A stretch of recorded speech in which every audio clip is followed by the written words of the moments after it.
Characterize risk. We can characterize or classify risk in different ways. जब हम pathogens की बात करते हैं, depending upon their pathogenicity, we can divide them into risk group 1, 2, 3 and 4. Then whenever we talk about the risk assessment methodology, we have divided risk into two groups. One is acceptable and the second one is unacceptable. Now here we characterize risk according to the malicious risk groups. Now maliciously means बदनीयती के साथ अगर आप pathogen use करें, then what will be the effects? So first one is the non-pathogenic. The second one is low malicious risk group, which is commonly known as LMR. The third one is moderate malicious use risk, which is known as MMR. Then high malicious use risk, known as HAMR, and extreme malicious use risk, which is known as AMR. So these are the 5 malicious risk groups. Now let's discuss them one by one. First is non-pathogenic. These are the inherent hazardous agents or pathogens that causes no or insignificant consequences. So these are the non-pathogenic organisms that are not harmful for the human beings. Then the second includes low malicious use risk. It is so called low because when the inherent hazardous agents or the pathogens, they causes low consequences when used maliciously. जब हम उनको बदनीयती के साथ use करते हैं, it causes low consequences. Now keep in mind that most of the biological agents are included in these first two groups. One is non-pathogenic and the second one is low malicious use risk.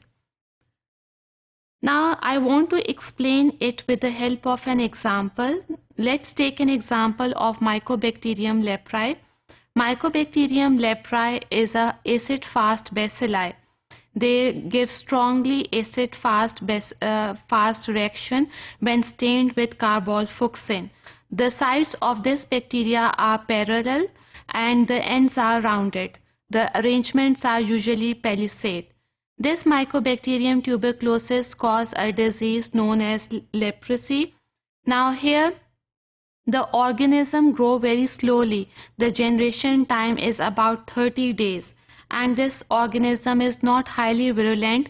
We can treat the patient by giving multi-drug treatment. So this microorganism is included in low malicious use risk. The third one is moderate malicious or mild malicious use risk. Now these microorganisms, pathogens or hazardous agents cannot be deployed as biological weapons. It causes low or moderate consequences when used maliciously. It causes low or moderate effects on the economy of any nation. Now many current agents are included in moderate malicious use risk. The example is of C. immitis. It's a fungus. It causes a disease which is commonly known as desert fever. Now desert fever apparently asymptomatic means that no symptoms appear in the patients and it cures without any treatment. But some life-threatening cases has been reported, so it is included in biosafety level 3 and C. immitis is considered to be an example of moderate malicious use risk. Now let's talk about high malicious use risk.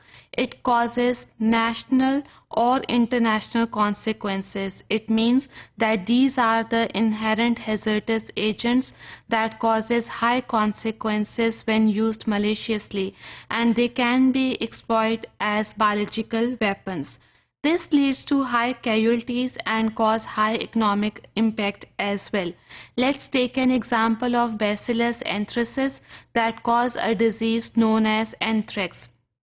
This bacteria is a gram-positive rod spore former, and in 2004 in the Maryland, that is in United States of America, these spores are transferred from one person to another in the form of mailed letters, as the mailed letter contained the spores of Bacillus anthracis.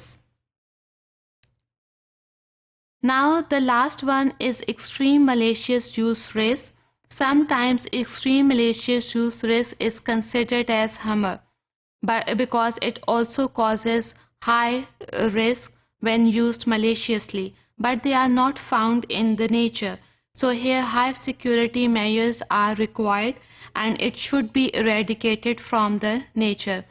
For example, if you have prepared genetically agent or the genetically engineered agent that is considered to be in the risk group of HAMR, that is extreme malicious use risk, then it should be eradicated from the lab as well as from the experimental procedures. Why is it so? Let's take an example of smallpox. Smallpox is caused by a virus known as variola major virus, and Soviet Union in the past they have used smallpox as a bioweapon. After that, worldwide it is decided that smallpox should be eradicated from the world by vaccination. Because this variola virus is highly virulent, it is contagious, means it can be transmitted from one person to another. It is stable in aerosols or in droplets. So they must be eradicated by vaccine, and now it has been done. So scientists have tried to genetically modify this virus. From that it was found that the GM virus or the genetically modified variola major virus is more virulent when genetically modified. So they are totally eradicated from the world by simple use of vaccine.